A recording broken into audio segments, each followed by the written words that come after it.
आते थे। वास्तव में आज का पेपर जो फर्स्ट ग्रेड भूगोल व्याख्याता का हुआ है 300 अंक का प्रश्न पत्र मुख्य रूप से, और उसमें पेपर का लेवल काफी अच्छा रहा है। तो पेपर के लेवल के अकॉर्डिंग अपन देखेंगे तो काफी अच्छा लेवल इसका रहा है। पहला प्रश्न आपकी स्क्रीन पे कोशिश करते हैं कि जो प्रश्न आए हैं उनका वास्तविक उत्तर क्या है और आपने क्या किया है। हमारा प्रयास है कि प्रश्न के उत्तर तक पहुंचेंगे। पहला प्रश्न है कि सुदूर संवेदन में विद्युत चुंबकीय स्पेक्ट्रम की किस तरंगदैर्ध्य का उपयोग किया जाता है।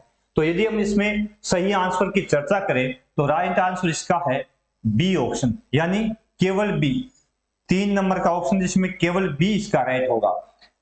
0.4 से 0.7 यानी यह आता है 0.5 से 0.9 माइक्रोमीटर।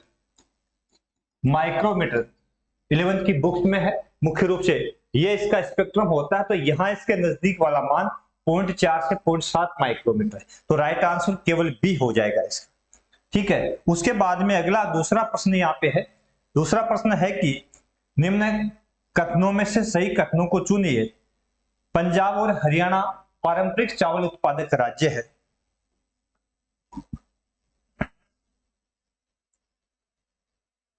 काफी बड़ा हो गया प्रश्न, भी पूरा नहीं याद है ना।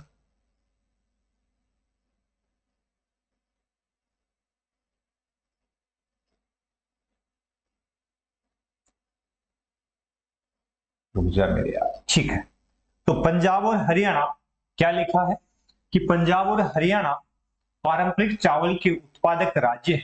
तो आपको पता है पंजाब हरियाणा नदियों द्वारा सिंचित प्रदेश मुख्य रूप से है, और यहाँ पे चावल की कृषि, हालांकि जो अपनी हरित क्रांति है उसके बाद से काफी ज्यादा प्रबल हुई है। मुख्य रूप से यहाँ गेहूं की खेती होती थी, लेकिन काफी लंबे समय से यहाँ पे चावल की खेती होती। गेहूं हिमालय की उच्च भूमियों में वर्षा आधारित फसल है। ये भी उच्च भूमियों पर गेहूं की खेती मुख्य रूप से की जाती है। भारत में चाय के बागान 1840 के दशक से प्रारंभ हुए, तो ये भी राइट है। तो इसमें सही आंसर है ए नंबर ऑप्शन, इसमें ए बी सी तीनों ऑप्शन राइट है। ठीक है, अगला प्रश्न 3 नंबर का प्रश्न है डोडा बेटा चोटी निम्नलिखित में से कौन सी पर्वत श्रृंखला में है। तो डोडा बेटा की बात आती है तो इसका राइट आंसर है नीलगिरी। किसमें है? नीलगिरी। और दक्षिण भारत के अन्नामलाई के अनाईमुड्डी के बाद में दूसरी ऊंची चोटी है।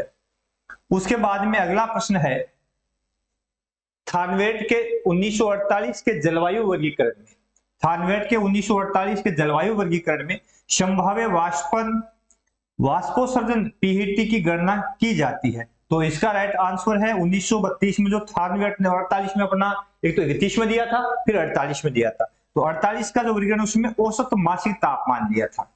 क्या लिया था? औसत मासिक तापमान। तो इसमें राइट आंसर कौन सा है? औसत मासिक तापमान। अगला प्रश्न है पहाड़ी ढाल चक्र सिद्धांत के प्रतिपादक कौन है। तो इसमें A Young, W M Davis, L C King और डब्ल्यू पेंक। तो पेंक और डेविस का अपर्दन चक्र आता है, इन दोनों का कौन सा चक्र आता है? अपर्दन चक्र। लेकिन जब पहाड़ी ढाल चक्र की बात आती है तो है L C King, American writer मुख्य रूप से, तो यह एल सी किंग इनकी बात आती है। तो 3 नंबर ऑप्शन इसमें राइट हो जाएगा। अगला प्रश्न है कि भारत की प्रथम राष्ट्रीय जनसंख्या नीति कब? तो राइट आंसर है 2 नंबर 1976 में, 1976 के अंदर। आगे अगला प्रश्न देखिए,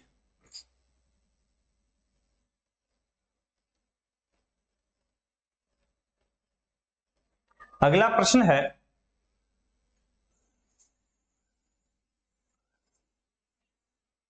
सातवां प्रश्न, भरतपुर व अलवर जिले का अधिकांश भाग समवर्षा रेखाओं के मध्य स्थित है।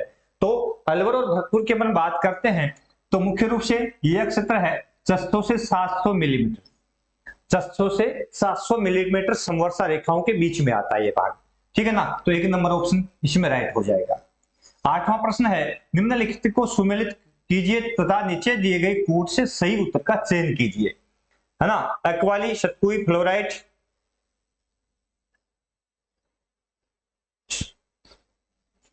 रामपुरा आगुचा सोना, जगतपुरा भूकिया, लाइमस्टोन, मांडो की पाल तांबा और सबला लोहारिया सीसा जस्ता। तो मुख्य रूप से इसमें यदि अपन देखते हैं तो इसका राइट आंसर हो जाता है 2 नंबर ऑप्शन, है ना। तो इसमें देखिए एक को अक्वाई सतकुई से मिलाते हैं तो ये तांबा के लिए प्रसिद्ध है, ठीक है ना।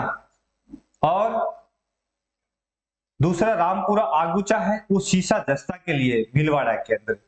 फिर है सी ऑप्शन इसमें, तो सी में है जगतपुरा भूकिया, यह है सोना के लिए प्रसिद्ध है ना। उसके बाद में डी के अंदर इसमें है मांडो की पाल, तो मांडो की पाल जो है वो फ्लोराइट के लिए प्रसिद्ध है।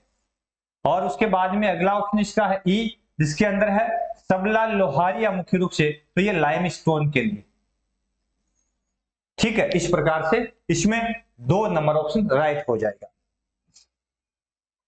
अगला प्रश्न देखिए, अगला प्रश्न आपकी स्क्रीन पे है, वो है नीचे दिए गए 2 कथन, एक कथन ए और दूसरे को कारण आर के रूप में दर्शाया गया है। कथन है पृथ्वी के भौगोलिक और चुंबकीय उत्तर की विसंगति के बीच विसंगति पाई जाती है, ठीक है ना। विभिन्न काल की आग्नेय चट्टानों के चुंबकत्व में भिन्नता पाई जाती है, कथन बिल्कुल राइट है।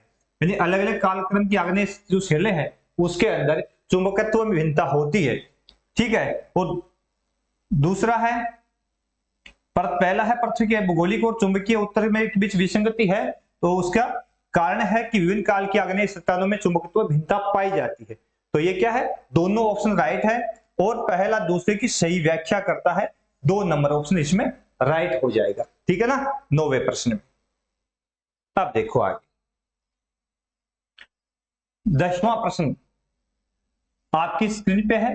निम्नलिखित उपागमों को कालक्रम के अनुसार मिलाइए। कक्षा 12 की बुक से ये प्रश्न है, पीछे सारणी दे रखी है, उस सारणी से मुख्य रूप से ये प्रश्न जो है वो लिया गया प्रश्न है, ठीक है ना।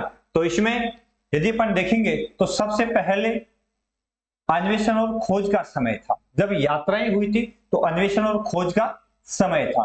उसके बाद में अन्वेषण खोज के बाद में प्रादेशिक विश्लेषण हुआ और प्रादेशिक विश्लेषण के बाद में क्षेत्रीय विभेदन की बात आई और फिर स्थानीय संगठन बने। तो राइट कौन सा हो जाएगा, इससे 3 नंबर राइट हो जाएगा, सी डी ए बी इसका क्रम हो जाएगा, सी डी ए बी इसका क्रम हो जाएगा। अगला प्रश्न है, राजस्थान वन प्रतिवेदन 2023-24 के अनुसार कुल आंकलित वन क्षेत्र वर्ष 2021 की दृष्टि से राजस्थान के जिलों का अवरोही क्रम कौन सा है, ठीक है। तो सबसे अधिक वन क्षेत्र यदि पूछा जाए यहाँ पे, तो मेरे हिसाब से यहाँ राइट जो है वो है उदयपुर, प्रतापगढ़, बारां, अलवर। उदयपुर, प्रतापगढ़, बारां, अलवर, 4 नंबर ऑप्शन इसका राइट है। अगला 12वां प्रश्न है मेरे दोस्तों कि भारत में प्रथम मास्टर प्लान किस शहर के लिए, तो दिल्ली के लिए लाया गया था। किसके लिए, दिल्ली के लिए। 13वां है, निम्नलिखित में से कौन सी बनास की सहायक नदी नहीं है, तो मोरेन। मोरेन नदी जो है मुख्य रूप से बनास की सहायक नहीं है, ठीक है ना। मोरेन बनास की सहायक नहीं है, ठीक है। ये किसकी, मोरेल बनास की है और मोरेन इसकी सहायक नहीं है, ठीक है ना। तो ये माही की सहायक। अगला है, निम्नलिखित में से कौन से युग में सही सुमेलित है, 14वां प्रश्न है इस सीरीज के अनुसार। तो रेवा प्रतापगढ़ की नहीं है क्योंकि रेवा झालावाड़। लाहसी 12 की राइट है, फोलाई लिफ्ट झालावाड़ की और काली तीर धौलपुर की। इसका मतलब फोलाई लिफ्ट झालावाड़, तो इसमें सही है लाहसी 12 1 और काली तीर लिफ्ट धौलपुर 2। तो बी और डी की बात आती है, 3 नंबर ऑप्शन राइट हो जाएगा। कौन सा राइट हो जाएगा, लाहसी 12 सही है और काली तीर धौलपुर की सही है, ठीक है ना। तो मुख्य रूप से इसमें बी और डी सही हो जाएगा। 14वें प्रश्न। 15वां प्रश्न देखो मेरे दोस्त, ऊपरी वायु में व्यापारिक पवनों के तापमान व्युत्क्रमण से जुड़े होते हैं। तापमान व्युत्क्रमण के लिए उत्तरदायी है, सबसे महत्वपूर्ण है कि गर्म हवाओं का ऊपर उठना और ठंडी हवाओं का गर्म हवाओं के ऊपर, यानी गर्म हवाओं के ऊपर ठंडी हवाओं का गमन करना, यह महत्वपूर्ण इसका 4 नंबर ऑप्शन। यानी गर्म हवाएं हैं वो नीचे बैठती है, ठंडी हवा ऊपर उठती है, इस कारण से तापमान का व्युत्क्रमण बनता है, ऊपरी वायु संचरण की बात है। अगला है, बालाघाट मैंगनीज उत्पादन पट्टी भारत के निम्नलिखित में से किस राज्य में, तो बालाघाट की बात है तो मध्य प्रदेश में आप चले जाओ, तो राइट आंसर कौन सा हो जाएगा इसका, मध्य प्रदेश। निम्नलिखित में से किसने समुद्र तल में परिवर्तन पर जोर देते हुए प्रवाल भित्ति निर्माण के स्थिर स्थल सिद्धांत का समर्थन किया था, तो स्थिर स्थल सिद्धांत की जब बात आए तो यहाँ पे डार्विन का सिद्धांत किसका है, स्थिर स्थल सिद्धांत जो है समुद्र तल का वो डार्विन का सिद्धांत मुख्य रूप से है। 18वां प्रश्न, निम्नलिखित में से अरावली पर्वत की चोटियों का ऊंचाई के अनुसार सही घटता क्रम पूछा है, सबसे ऊंची, इसका मतलब अवरोही क्रम पूछ लिया है। तो अवरोही में यहाँ पे रघुनाथगढ़ 1055 मीटर, और उसके बाद में ऋषिकेश की बात आती है तो 1017 मीटर। तो आप देखो ऊंची चोटी इसमें दो ही मुख्य रूप से है, तारागढ़ मध्य अरावली की है तो 873 के आसपास में है। तो सबसे ऊंची कौन सी होगी इनमें, रघुनाथगढ़। तो रघुनाथ, इन दो में ऋषिकेश है, दो तो ये कट गई। एक नंबर में रघुनाथ है, गढ़ है, दो नंबर रघुनाथगढ़ के साथ में नागपानी है, तो ये नहीं हो सकती क्योंकि नागपानी से ऊंची कौन सी है, नागपानी शिरोई की है लेकिन 900 मीटर के अंदर अंदर ही है। तो इसमें 4 नंबर ऑप्शन हो जाएगा, रघुनाथगढ़, ऋषिकेश, तारागढ़ और नागपानी, ये इसका सही क्रम हो जाएगा। ठीक है, अगला देखो 19वां प्रश्न, मेन स्प्रिंग्स ऑफ सिविलाइजेशन नामक पुस्तक के रचयिता कौन है, तो ये हटिंगटन की पुस्तक थी, 1945 में लिखी थी इन्होंने, 1945 हटिंगटन की है, मेन स्प्रिंग्स ऑफ सिविलाइजेशन के नाम से। अगला है, म्यांमार की अंतरराष्ट्रीय सीमा के साथ लगने वाले भारत के राज्य कौन कौन से हैं। तो देखो पहले में नागालैंड, त्रिपुरा, मणिपुर, मिजोरम, तो त्रिपुरा की सीमा नहीं लगती, समझ गए, बांग्लादेश की ओर है। दूसरे में असम, अरुणाचल प्रदेश, नागालैंड, मणिपुर, तो इसमें असम की सीमा भी नहीं लगती है, ठीक है ना, म्यांमार के साथ में। तीसरे में अरुणाचल प्रदेश, नागालैंड, मणिपुर और मिजोरम, ये राइट है। चौथे में मेघालय, मणिपुर, त्रिपुरा, तो त्रिपुरा की नहीं लगती, तो 3 नंबर वाला ऑप्शन राइट हो जाएगा, नागालैंड, अरुणाचल प्रदेश, नागालैंड, मणिपुर और मिजोरम, ये इसका राइट हो जाएगा। अगला है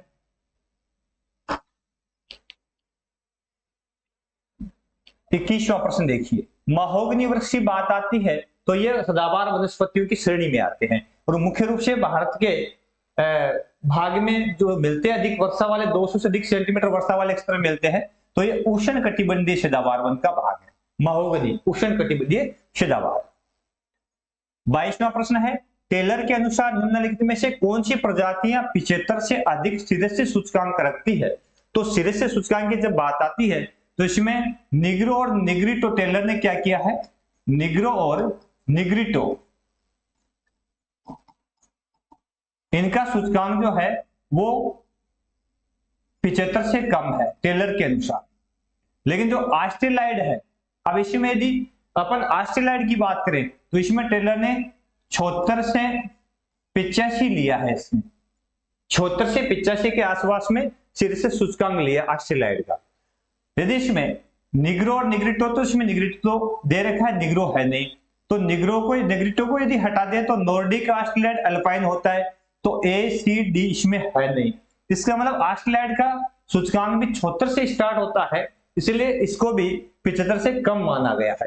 तो वास्तविक उत्तर इसका क्या हो जाएगा, नॉर्डिक और अल्पाइन, इसका मतलब ए और डी, 1 नंबर ऑप्शन नॉर्डिक और अल्पाइन। टेलर के अनुसार नॉर्डिक और अल्पाइन का शीर्ष सूचकांक जो है वो 75 से अबव है। टेलर ने जो प्रजातियों की बारे में, मानव प्रजातियों के बारे में जो गणना की है उसमें शीर्ष सूचकांक जो दिया है उसमें निग्रो और निग्रिटो का जो है वो 75 से कम है, ठीक है ना। वो ऑस्ट्रेलिया का 76 से 80 के आसपास, 85 के आसपास में है, तो ये 2 का कम है, बाकी सबका अधिक ही अधिक है, ठीक है। 23वां देखो, निम्नलिखित में से 2022 और 23 में राजस्थान के किस जिले की प्रति हेक्टेयर ज्वार की उत्पादकता सर्वाधिक थी। तो 22-23 का उत्पन्न पूछा था मुख्य रूप से, तो यहाँ वैसे वास्तविक आंकड़े आते हैं तो उसमें अजमेर का नाम आता है, लेकिन यहाँ पे ऑप्शन अजमेर नहीं है, तो इसमें राइट आंसर है राजसमंद। कौन सा है, राजसमंद, जहां पे सबसे अधिक ज्वार का उत्पादन हुआ। 24वां प्रश्न है, बरोक या बारोक प्रणाली संबंधित थी। तो ये बारोक प्रणाली का संबंध यूरोप से है, जो एक कला संस्कृति के विकास की बात करती है। तो मुख्य रूप से मध्य युग ने यूरोपीय नगरों में नगर नियोजन से, तो एक नंबर ऑप्शन हो जाएगा, बारोक प्रणाली का संबंध किसका है? मध्य युगीन नगरों के, यूरोपीय नगरों में नगर नियोजन से इसका संबंध है। ठीक है, उसके बाद में अगला है वानचुनियन के सिद्धांत। 25वां प्रश्न है कि वानचुनियन के सिद्धांत के अनुसार एक किसान का लाभ निम्नलिखित में से किन चरों पर निर्भर करता है? वस्तु के विक्रय मूल्य पर, उत्पादन की लागत पर, परिवहन की लागत पर और श्रम पर। तो वानचुनियन ने तीनों को शामिल किया था, वस्तु का विक्रय मूल्य, उत्पादन की लागत, परिवहन की लागत। इसमें वानचुनियन ने श्रम को शामिल नहीं किया था, तो इसमें कौन सा हो जाएगा? A B C, A B C, 4 number option A B C, 4 number option इसमें राइट हो जाएगा 25वें के अंदर, ए बी सी। ठीक है, उसके बाद में है 26वां प्रश्न। देखिए, वानचुनियन का कृषि अवस्थिति सिद्धांत आनुभाविक या मानवीय, आनुभाविक या मानकीय, अनिश्चयवादी या यांत्रिक, निश्चयवादी या मानकीय, आदर्शवादी और अनिश्चयवादी। तो जब वानचुनियन की बात आती है तो कृषि अवस्थिति सिद्धांत है वो उसका आनुभाविक है, और आनुभाविक है तो इसका मतलब आनुभाविक और मानकीय। तो पहला ऑप्शन इसका राइट हो जाएगा, क्योंकि वानचुनियन का कृषि आधारित सिद्धांत है वो आनुभाविक है। ठीक है ना, तो इसमें पहला ऑप्शन हो जाएगा। 27वां प्रश्न देखिए, निम्नलिखित में से कौन सा वियना सर्किल वैज्ञानिकों के निर्धारित विज्ञान नियमों से संबंधित नहीं है? जब बात विज्ञान की आती है तो 4 ऑप्शन समन्वय की परिकल्पना का परीक्षण अनिवार्य रूप से होना चाहिए, तथ्य आनुभाविक साक्ष्यों से समर्थित होते हैं, ज्ञान तत्व मीमांसा से युक्त होता चाहिए, ज्ञान मूल्य मुक्त होना चाहिए। तो बात यहाँ पे तत्व मीमांसा की आती है, तत्व मीमांसा और ज्ञान मीमांसा। ठीक है ना, तो यह सर्किल मुख्य रूप से विज्ञान नियमों से संबंधित नहीं है। इनमें से कौन सा फैक्टर विज्ञान नियमों से संबंधित नहीं है? तो ज्ञान तत्व मीमांसा से युक्त होना चाहिए, ये इससे संबंध नहीं है, तो इसमें ये राइट हो जाएगा 3 नंबर वाला ऑप्शन। ठीक है, कौन सा? 3 नंबर वाला ऑप्शन। ठीक है, अगला प्रश्न देखिए, 28वां प्रश्न, जनगणना 2011 के अनुसार भारत में क्रमशः न्यूनतम और अधिकतम जनसंख्या घनत्व वाले राज्य पूछ लिए, है ना। तो न्यूनतम और अधिकतम जनसंख्या घनत्व है, तो आपको पता है 17 जैसलमेर के बराबर अरुणाचल प्रदेश का था, तो अरुणाचल प्रदेश 1 और 2 में है, तो न्यूनतम तो किसका है? अरुणाचल प्रदेश का। आगे केरल और बिहार दे रखा है, तो अधिकतम किसका है? बिहार का 1102 व्यक्ति। ठीक है ना, अरुणाचल का 17, तो इसमें 2 नंबर ऑप्शन राइट हो जाएगा, अरुणाचल और बिहार। अगला प्रश्न है, ज्वार द्वारा उत्पन्न धाराएं जब जलडमरू मध्य अथवा खाड़ी के से गुजरती है तो कहलाती है ना। तो यह कहलाती है ज्वारीय,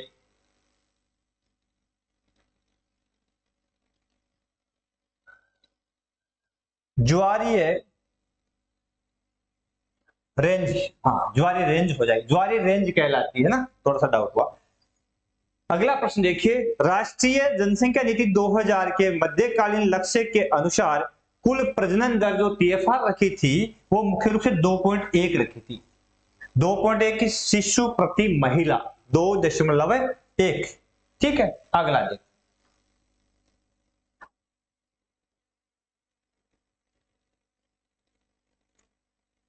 अगला प्रश्न देखिए, आपकी स्क्रीन पे है 31वां प्रश्न, भारत में हरित क्रांति की निम्नलिखित में से कौन सी कमियां हैं?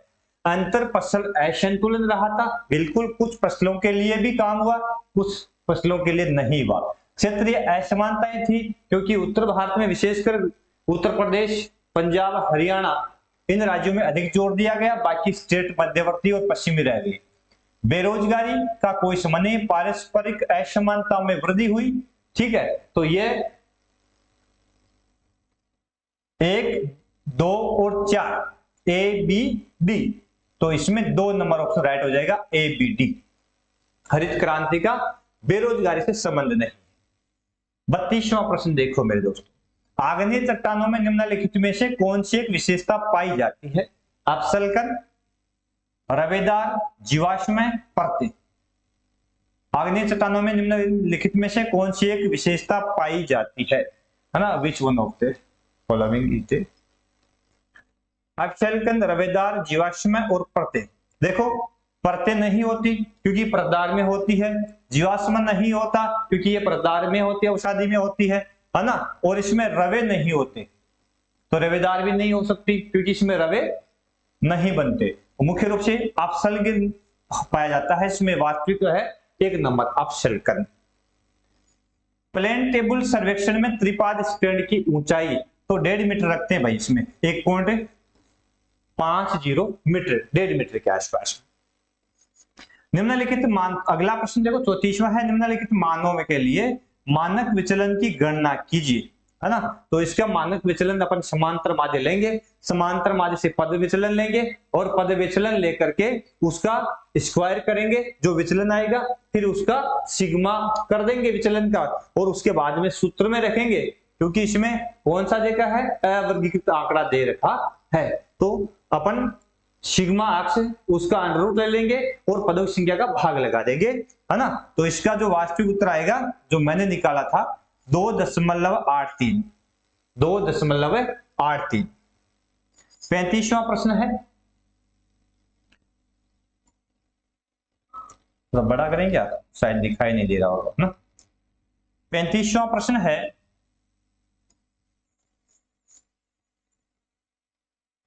निम्नलिखित कथनों पर विचार कीजिए तथा नीचे दिए गए कूट से सही उत्तर का चयन कीजिए। पर्वतीय क्षेत्रों में दिन के समय पवनें ऊपर की ओर गमन करती है, क्योंकि पर्वतों के दिन के समय, दिन में क्या होता है कि ये पहाड़ की जो चोटियां हैं ये गर्म हो जाती है, गर्म का मतलब न्यून दाब बन जाता है, तो घाटी से पवनें ऊपर की ओर चलती, घाटियां ठंडी रहती है। तो ये पहला कथन राइट है। दूसरा, समुद्र का पानी सूर्य द्वारा अपने निकटवर्ती क्षेत्रों की अपेक्षा अधिक तेजी से गर्म होता है, यह बात गलत है क्योंकि स्थल भाग जल्दी गर्म होता है, पानी धीरे धीरे गर्म होता है।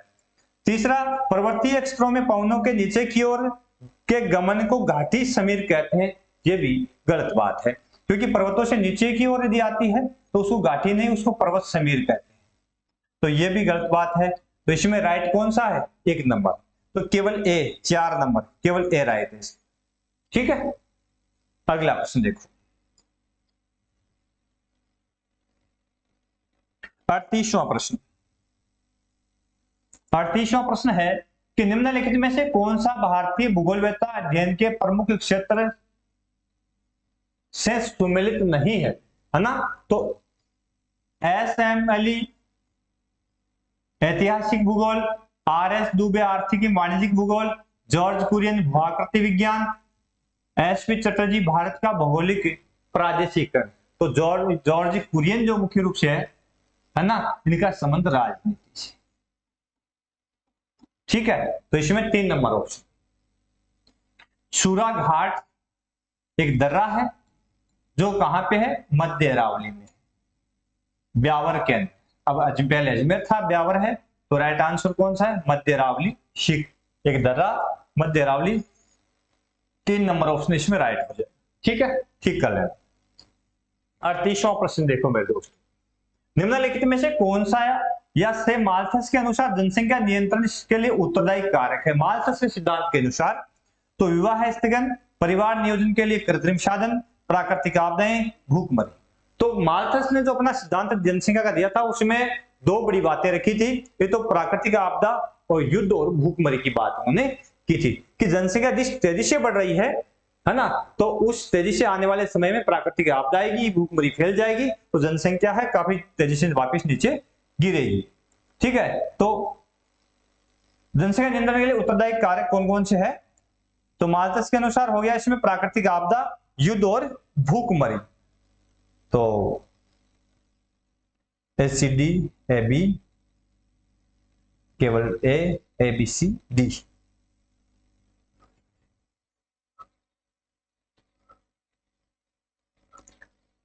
ABCD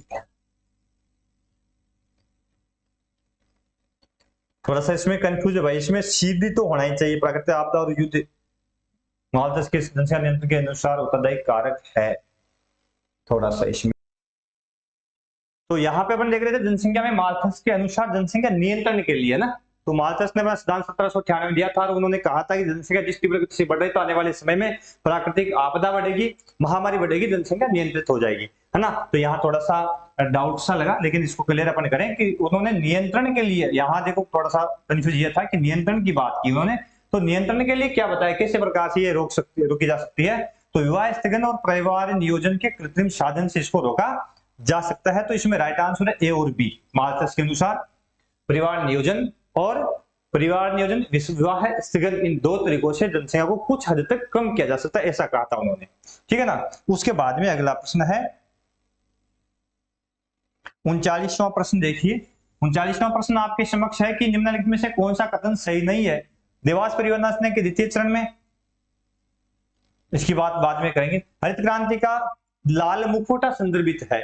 जब बात लाल की है तो लाल किसके लिए होता है, विशेष रूप से खतरे के लिए होता है ना। तो खतरे की बात करता है तो गेहूं के उत्पादन में दिखता नहीं है। कीटनाशकों का अत्यधिक प्रयोग से समझ, लाल मुखौटा है ना, 3 नंबर ऑप्शन इसमें, कीटनाशकों के अत्यधिक प्रयोग से संबंधित है लाल मुखौटा, ठीक है। अगला देखो, अगला प्रश्न है, यहां ले लें इसको। अगला है 41वां, सूची 1 को सूची 2 से सुमेलित कीजिए, है ना। नीचे दिए गए कूटों में से सही उत्तर देखिए, ग्रंथ लिखा है, लेखक लिखा है ना। कॉस्मोस, अर्धकुंडे और वोल्कर कुंडे और कॉरिडोर्स ऑफ टाइम्स। तो मुख्य रूप से जो कॉस्मोस से रचना है वो आपको पता है हेम्बोल्ट की है ना। कॉस्मोस किसकी है, हम्बोल्ट की है। और अर्धकुंडे मुख्य रूप से कार्ल रिटर की है, ये भी राइट है। फिर बचा है वोल्टर कुंडे और कॉरिडोर्स ऑफ टाइम्स। तो वोल्टर कुंडे ये रचना वर्जियल 3 रेड जेल की है, ठीक है ना। और times of corridors of time ये मुख्य रूप से किसकी है, फ्लूर की है। तो इसमें राइट आंसर कौन सा हो जाएगा, कॉस्मोस हम्बोल्ट। पहले में 4, तो इस 3 में 4 है, दूसरा कट गया है ना। दूसरे के अंदर अर्धकुंडे 2, तो दूसरे में 2 मुख्य रूप से इन 2 में है तो पहला कट गया। फिर तीसरे के अंदर 3, तीसरे में 3 इसमें है तो 4 नंबर ऑप्शन इसमें राइट हो जाएगा मेरे हिसाब से, मैंने जहां तक पढ़ा है वैसे, है ना। निम्नलिखित में से कौन सी नदी सर्वाधिक प्रदूषित है, तो यमुना नदी सर्वाधिक प्रदूषित मानी जाती है क्योंकि दिल्ली के पास से गुजरती है, तो सर्वाधिक दिल्ली की गंदगी इसी में डाली जाती है। भू संतुलन समस्थिति के संदर्भ में निम्नलिखित में से कौन सा कथन सत्य है ना। तो इसमें प्रेट के सर्वेक्षण दौरान कलियाना तथा कल्याणपुर के बीच गुरुत्वाकर्षण में अंतर 10 सेकंड से कम था। प्रेट की धारणा थी कि स्तंभ जितना बड़ा होगा घनत्व उतना ही अधिक होगा। और प्रेट का सिद्धांत कोलबर्न के नियम पर आधारित था। प्रेट के सर्वेक्षण के दौरान कलियाना एवं कल्याणपुर के बीच गुरुत्वाकर्षण में अंतर 10 सेकंड से अधिक था। देखो गुरुत्वाकर्षण में अंतर 10 सेकंड से अधिक था, कम तो नहीं था, ठीक है। तो इसमें जो सर्वेक्षण किया था इन दोनों ने मिलकर के, और विशेष रूप से अपना हिमालय क्षेत्र वहां का सर्वे किया था, तभी मालूम चलाया था कि एक अक्षांश है फिर भी गुरुत्वाकर्षण में भिन्नता आई। अक्षांश जो उन्होंने संदर्भ देखा था तो उसमें थोड़ी भिन्नता देखी गई थी, और वो गुरुत्वाकर्षण के कारण पेंडुलम जो घड़ी का था उसमें थोड़ा सा विचलन आया था, तो वो उसका कारण क्या था मुख्य रूप से। तो इसमें है कि कौन सा कथन सत्य है, तो प्रेट ने सर्वेक्षण के दौरान कल्याणा और कल्याण के बीच गुरुत्वाकर्षण में अंतर 10 सेकंड से अधिक था, 4 नंबर सत्य इसमें, ठीक है। 44वां देखो, निम्नलिखित में से कौन सा जैसे सुमेलित है अम्लीय के सीमांकन और प्रतिपादक मुख्य रूप से। तो अंतःक्रिया मॉडल, फुटकर, गुरुत्वाकर्षण नियम, इसकी बाद में चर्चा करेंगे, ठीक है। ये थोड़ा सा डाउट वाला प्रश्न है, जल्दबाजी पर नहीं करेंगे ताकि तुमको कोई चिंता हो कि भाई आपने तो गलत बता दिया, है ना। इतनी जल्दबाजी पर नहीं करेंगे। 45वां प्रश्न देखो, जो बचे उन पर चर्चा फिर कर लेंगे। निम्नलिखित में से कौन सा सुमेलित नहीं है। पवन द्वारा निर्मित अपवर्तनात्मक स्थाकृति यार्डान, विमान द्वारा निर्मित निक्षेपित भूआकृति केम, पवन द्वारा निर्मित निक्षेपित भूआकृति इंसेलबर्ग, ये अपवर्तित शिलाकृति है। तो कौन सा सुमेलित नहीं है, तो इंसेलबर्ग, ठीक है ना। मुख्य रूप से क्या है, अपरित स्थलाकृति न कि निक्षेपित है, क्योंकि अपरदन से कुछ स्थलाकृतियां ऊपर उठी हुई रह जाती है, दंतुरित बन जाती है, वो इंसेल वर्ग कहलाती है। तो ये इसमें 45वें में सीधा सा पड़ा है। एक स्केटर आरेख में दाएं निचले कोने से ऊपरी बाएं कोने तक बिंदु की सरलरेखिक व्यवस्था क्या कहलाती है, यानी एक आरेख और उसमें इस तरह का आरेख बना हुआ हो, है ना, तो ये क्या कहलाता है, ऋणात्मक सहसंबंध को दर्शाता है। किसको दर्शाता है, ऋणात्मक सहसंबंध। संयुक्त राज्य अमेरिका के निम्नलिखित में से किन स्थानों का समूह निजी स्तर में जहाज निर्माण के लिए है, तो इसमें राइट आंसर है वर्जीनिया और कनेक्टिकट और मिसिसिपी, एक नंबर वाला ऑप्शन। ये सभी के अंदर जहाज निर्माण और उसकी मरम्मत का कार्य किया जाता है मुख्य रूप से। ठीक है, अगला प्रश्न देखो। अगला प्रश्न है 48वां, निम्नलिखित में से कौन सा नगर के प्रभाव स्तर से संबंधित केंद्रीय व्यापारिक जिला, सीबीडी तो केंद्रीय केंद्र होता ही है, अमलैंड की बात है, नगरीय पृष्ठ प्रदेश की बात होती है, नगर प्रदेश नहीं होता। ठीक है, नगरीय प्रभाव क्षेत्र में नगर प्रदेश नहीं होता, 4 नंबर इसमें राइट हो जाएगा। 49 है, मानव भूगोल में अस्थिर पृथ्वी और क्रियाशील मानव, तो जब पृथ्वी अस्थिर और मनुष्य को क्रियाशील या चंचल बताती है तो सैंपल बताती है, तो कुमारी एलन सी सैंपल जो अमेरिकन भूगोलवेता है ना, रेड जेल की शिष्या जो थी उसकी बात है, ये मुख्य रूप से उनकी परिभाषा। अगला है, मानव विकास सूचकांक की गणना करते समय विभिन्न आयामों की भारिता दी जाती है, तो मानव विकास सूचकांक में मुख्य रूप से 3 आयाम लिए जाते हैं, तो उसकी भारिता 1/3 होती है। प्रत्येक की भारिता कितनी होती है, 1/, 12वीं क्लास के अंदर मानव विकास वाले बिंदु के अंदर पाठ से ये प्रश्न है, भारिता उसमें दे रखी है कितनी ली जाती है, तो 1/3। अगला देखो 51 नंबर का प्रश्न है, इस पर चर्चा अपन करते हैं। प्रकृति की मेज सीमित संख्या के अतिथियों के लिए ही लगी हुई है, जो बिना बुलावे मेहमान होंगे उनको अवश्य भूखा रहना होगा। जनसंख्या का तो संदर्भित मामला है मुख्य रूप से, तो यह परिभाषा मुख्य रूप से किसकी दी हुई है, तो यह जनसंख्या की बात कही गई है कि प्रकृति की मेज सीमित अतिथियों के लिए है, प्रकृति सीमित लोगों के लिए बनी हुई है, न कि अथाह लोगों के लिए। तो यह थॉमस रॉबर्ट माल्थस ने ही कहा था जनसंख्या के संदर्भ में। मनोरंजन और सेवाओं से संबंधित कार्य तृतीय क्रियाकलाप में आपको पता है ना, तृतीय क्रियाकलाप से संबंधित है। सेवाएं जो होती है, कितने सीमाओं को राजनीतिक समभार रेखाओं के समान माना है, किसने सीमाओं को राजनीतिक समभार रेखाओं के समान मुख्य रूप से माना है, तो इसमें जे एनसेल का नहीं है, जे एनसेल ने माना है ना, राइट आंसर जे एनसेल। संयुक्त राज्य अमेरिका भूगर्भिक सर्वेक्षण रिपोर्ट 2024 के अनुसार वर्ष 2022 में निम्नलिखित में से किस देश में लौह कच्चा का अधिकतम भंडार 2022 के अनुसार और 24 में जो रिपोर्ट दी थी तो वो ऑस्ट्रेलिया में सर्वाधिक माना था। किसमें, ऑस्ट्रेलिया के अंदर, राइट आंसर ऑस्ट्रेलिया हो जाएगा। फिर अगला है 55 नंबर का प्रश्न है, वो है 55 नंबर का है कि हार्डवेट के अनुसार दिए गए मानचित्र में छायांकित जलवायु दर्शाती है, तो ये CAW दर्शाती है, 4 नंबर। ठीक है ना, तो यहां पे EAD होती है और यहां पे DBW होती है, यहाँ पे DAW होती है और यहाँ पे CAW होती है ना, तो ये CAW राइट है। 56 नंबर है, एकाकी क्षेत्रीय अर्थव्यवस्था जेनरेट देवी को जन्म देती है, यह कथन किसका है। एकाकी अर्थव्यवस्था थोड़ा सा डाउट है, इस पर चर्चा बाद में करते हैं। ठीक है, अगला देखो।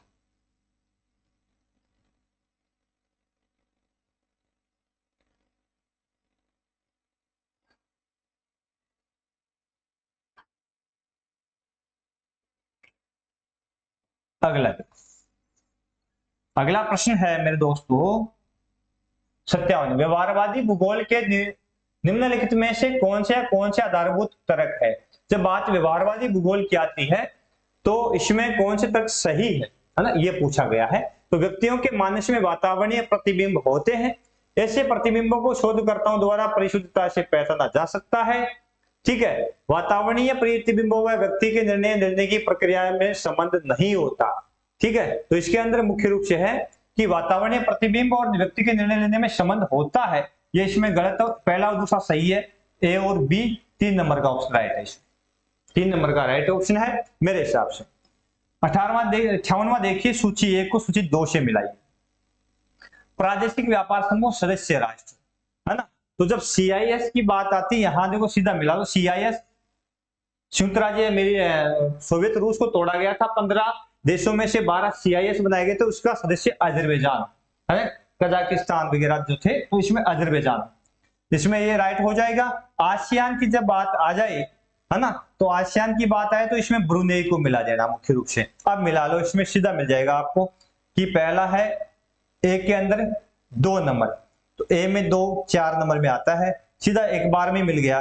ए में 2, बी में 1 अजरबैजान, CIS अजरबैजान, बी में 1, सी में 4 नाफ्टा संयुक्त राज्य अमेरिका, और लाइया पेरू।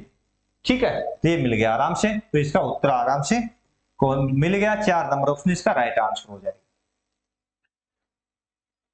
अगला प्रश्न है मेरे दोस्तों 59वां देखिए, हेलोक्लाइन किसे कहते हैं? तो थर्मोक्लाइन तो ताप प्रवणता दर के लिए मुख्य रूप से काम मिल जाती है, और ये हेलोक्लाइन है लवणता से संबंधित है। किससे संबंधित है? समुद्री साल्ट जो होता है समुद्र के अंदर, उसके अनुपात से, है ना, तो लवणता से संबंधित है।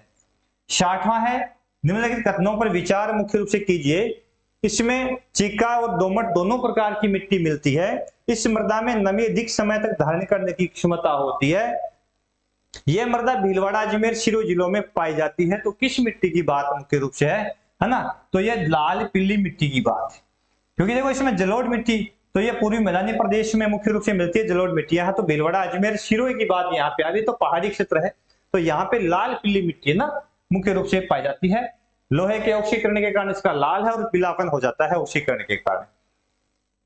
चले आगे आगे चलिए, ठीक है जी। अगला प्रश्न देखिए, अगला प्रश्न है 61 नंबर का प्रश्न है कि निम्नलिखित में से किस विद्वान ने फारस साम्राज्य के सूसा से सारडीस तक के महान राजमार्ग का स्पष्ट रूप से उल्लेख किया है ना। तो इसकी बात आए तो इतिहासकार था हेरोडोटस था, है ना, इतिहास का पिता हेरोडोटस, इसको इतिहास का पिता भी कहा जाता है, इतिहास का पिता ये था इसमें। विनिपेग शहर का निम्नलिखित जलवायु आरेख क्या दर्शाता है? विनिपेग शहर का, अब देखो विनिपेग शहर का आरेख दे रखा है, यहाँ पे तापमान दे रखा है 0 डिग्री, यहां से स्टार्ट होता है ना, और महीने दे रखे हैं मुख्य रूप से, तो जनवरी फरवरी मार्च अप्रैल मई जून के अंदर टेम्परेचर है कितना 70 के आसपास में, यहाँ डायग्राम पहुंचाता है ना। इस साइड में वर्षा 0 1 2 3 4 इंच में दे रखी है मुख्य रूप से, है ना। तो ये क्या दर्शा रहा है?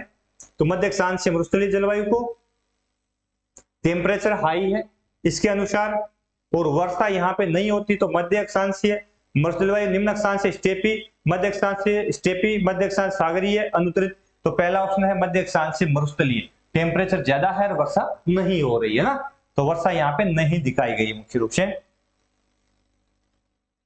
ये डायग्राम टेम्परेचर को दिखा रहा है, यहाँ पे दिसंबर ये हो गया, यह जनवरी हो गया, तापमान इसमें निम्न होते हैं और मई जून के अंदर तापमान उच्च पाए जाते हैं। ठीक है, अगला देख, अगला प्रश्न देखो, कोपेनहेगन जलवायु वर्गीकरण के अनुसार ठंडी शीत ऋतु के साथ मध्य अक्षांशीय आर्द्र और शुष्क जलवायु को किस प्रतीक के द्वारा दर्शाया जाता है? तो इसमें जो शीत ऋतु होती है उसको डी और DW और DF से दर्शाया जाता है।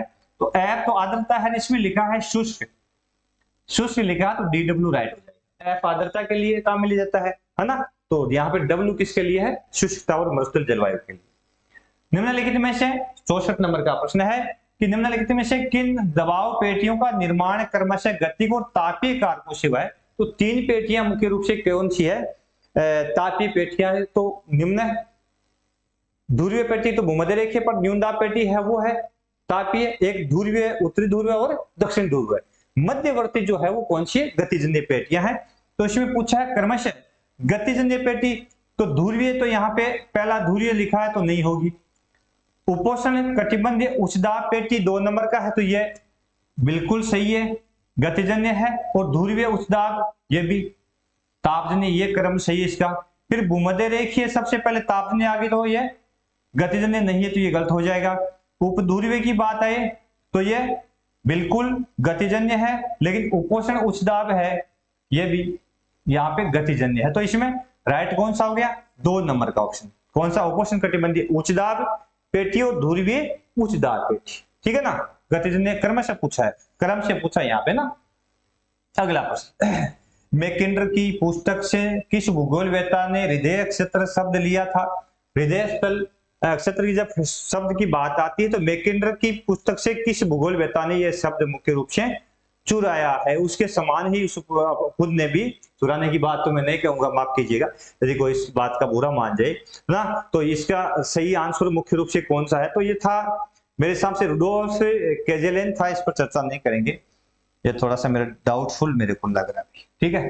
बाद में बताऊंगा इसके बारे में, अध्ययन करेंगे, सोर्स देखेंगे कहाँ राइट आंसर इसका मिलेगा, उसके बाद में चर्चा करेंगे, है ना।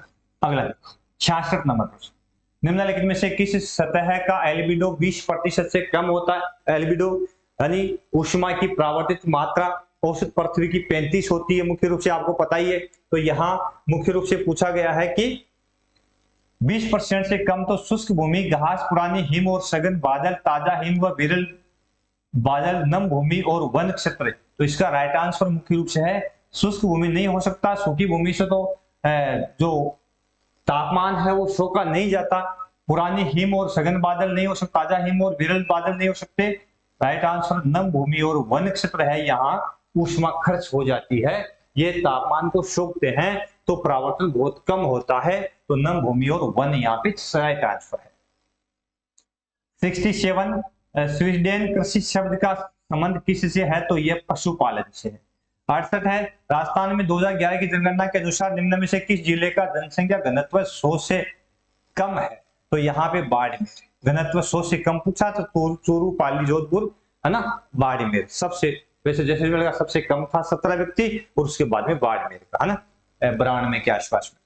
फिर है निम्नलिखित में से कौन से प्रत्यक्ष भूगोल की विषय वस्तु प्रत्यक्ष भूगोल की विषय वस्तु है? इसे अनुभववाद भी कहा जाता है, यह आदर्शवाद का विरोधी है, इसकी स्थापना अगस्त्य काम्टे ने भी की थी, यह अधिनायकवाद का विरोध करता है। तो इसमें मेरे हिसाब से चारों ऑप्शन राइट है, ABCD चारों ऑप्शन राइट है इसके, ठीक है। अगला प्रश्न देखो, अगला प्रश्न है मेरे दोस्तों 17वां प्रश्न। देखिए 17 नंबर का प्रश्न देखिए, रात्रि काल में विकीर्ण तापमान व्युत्क्रमण की आदर्श स्थिति होती है। रात के समय तापमान व्युत्क्रमण का मतलब समझते हो ना, ऊंचाई पर तापमान घटता है, लेकिन कभी कभार तापमान ऊंचाई पर बढ़ने पर बढ़ता है, विपरीत हो जाता है तापमान व्युत्क्रमण। तो इसके लिए आवश्यक शर्तें कौन कौन सी है? कि स्वच्छ आसमान चाहिए, ठंडी एवं शुष्क वायु, ठंडी एवं शुष्क वायु चाहिए, तेज हवा वाली रात ये नहीं हो सकता, वरना ये क्या करती है? न्यून दाब को भर देती है। तो स्वच्छ आसमान होना चाहिए, है ना, ठंडी और शुष्क वायु, तेज हवा वाली रात नहीं होनी चाहिए। तो इसमें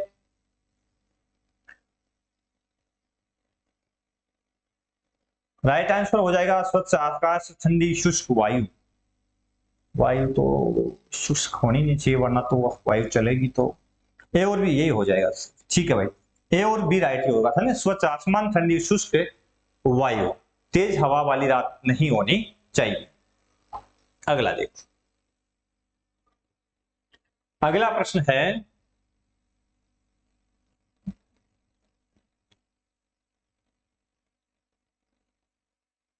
अरे जा मेरे यार, हाँ अगला प्रश्न आपके स्क्रीन पे आ चुका है। निम्नलिखित में से कौन सा सिद्धांत मॉडल भवाकृतिक सिद्धांत जटिल प्रतिक्रिया की संकल्पना पर आधारित सिद्धांत मुख्य रूप से है? तो गतिक संतुलन सिद्धांत मुख्य रूप से, खंडकालिक वर्धन सिद्धांत, सेमिस्टर मॉडल, विवर्तनिक, इसकी बात बाद में करेंगे। राष्ट्रीय तकनीकी वस्त्र मिशन किससे संबंधित मुख्य रूप से है? एग्रोटेक भी इसमें, स्पोर्ट्स टेक भी है, इंफो टेक भी है, मेडिटेक भी है। इसमें सभी ऑप्शन राइट हो जाते हैं, तो एबीसीडी इसमें मेरे हिसाब से सभी ऑप्शन इसके राइट है। तो इसमें एबीसी दे रखा है, कौन सा नहीं है मुझे थोड़ा सा कंफ्यूज है यहाँ पे। मेरे हिसाब से सभी ऑप्शन राइट है, एबीसीडी है ना। एग्रोटेक भी है, स्पोर्ट्स टेक है, इन्फोटेक भी है, मेडिटेक भी, सभी ऑप्शन इसमें राइट है मेरे हिसाब से। अब क्या करती है देखो, आरक्षी इसको कहां से लेती है, हो सकता है मेरा गलत भी हो। किसने कहा मकान और सड़कों के लिए मिट्टी का उपयोग अनुत्पादक हो जाएगा? ठीक है, तो ये था जीन ब्रूहेस का था। जीन ब्रूनहेंस ने कहा था मुख्य रूप से कि मकान और सड़कों के लिए मिट्टी का उपयोग अनुत्पादक है, इसे कोई प्रयोग मतलब उपलब्धि नहीं होती है अपन इसका जब उपयोग करते हैं। 76 नंबर, निम्नलिखित में से राजस्थान की झीलों का उत्तर से दक्षिण दिशा में सही क्रम कौन सा है? तो इसमें 4 झीलें दे रखी है, फाय सागर, मांडलताल, गेप सागर, फतेह सागर मुख्य रूप से। तो गेप सागर डूंगरपुर में सबसे दक्षिणी जिला है राजस्थान का, है ना। और इसमें फाय सागर अजमेर के अंदर मुख्य रूप से है, फिर है फतेह सागर उदयपुर के अंदर है। तो बची कौन सी इसमें दो, सबसे लास्ट में कौन सी होगी? गेप सागर डूंगरपुर, फाय सागर अजमेर और फतेह सागर उदयपुर। तो राइट आंसर मांडल ताल फाय सागर गेप सागर फतेह सागर। 3 नंबर का ऑप्शन फाय सागर, मांडल ताल, फतेह सागर और गेप सागर, ये हो जाएगा इसका क्रम उत्तर से दक्षिण का क्रम। ठीक है, चलो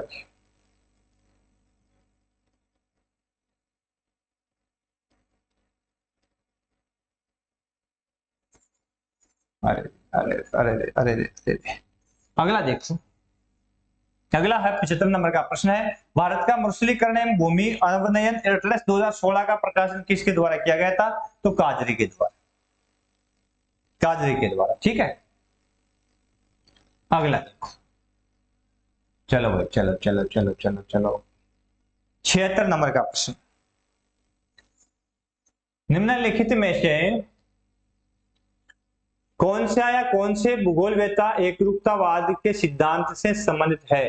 तो एकरूपतावाद सिद्धांत की जब बात मुख्य रूप से आती है तो पटन, प्लेहर, लेल, तो इसमें तीनों ही है भाई, है ना।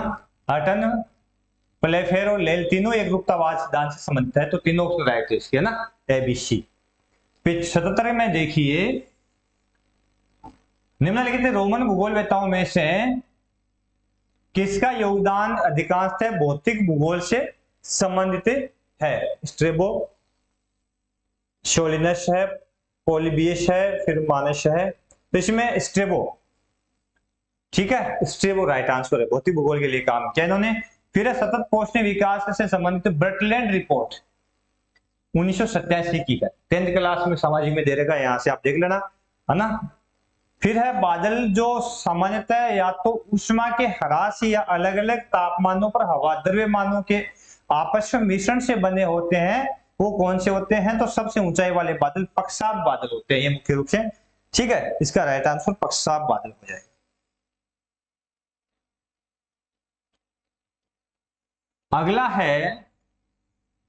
अगला प्रश्न है कि चट्टानों से संबंधित दिए गए बिंदुओं में से नीचे दिए कूट से सही कथनों का चयन कीजिए। तो है आग्नेय चट्टानें प्राथमिक रवेदार चट्टानें होती है, लोहे से एक औषधि चट्टान है और रवेदार होती है, संगमरमर एक कायांतरित चट्टान है ना। तो आग्नेय चट्टानें प्राथमिक है और उसमें रवेदार, लोहे से एक औषधि है, ठीक है, उड़ाकेला की मिट्टी से बनती है, रवेदार होती है, इसमें रवे होते हैं, संगमरमर एक कायांतरित सेल है, ये भी सही है। तो इसमें मेरे हिसाब से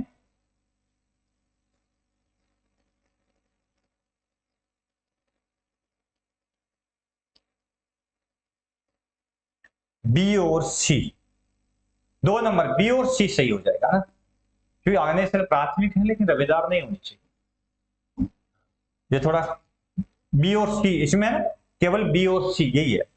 लोहे से एक औषधि है, वायु द्वारा बाहर लाएगी, मिट्टी से बनती है, रवेदार होती है, संगमरमर एक कायांतरित शेल है ना, स्लेट से संगमरमर बनता है, आपको पता ही होगा। अगला देखो, निम्नलिखित में से कौन सा युग्म देश तेल स्तर का सही सुमेलित नहीं है। तो इसमें सऊदी इराक कतीक है, सऊदी अरब गावर है, ईरान गतसरन है, कुवैत बर्गन है। तो इसमें गतसरन ईरान का नहीं है, इसमें 3 नंबर ऑप्शन है, गतसरन जो है वो ईरान का नहीं है। अगला देखो, अगला प्रश्न है आपकी स्क्रीन पर, चर्चा करें।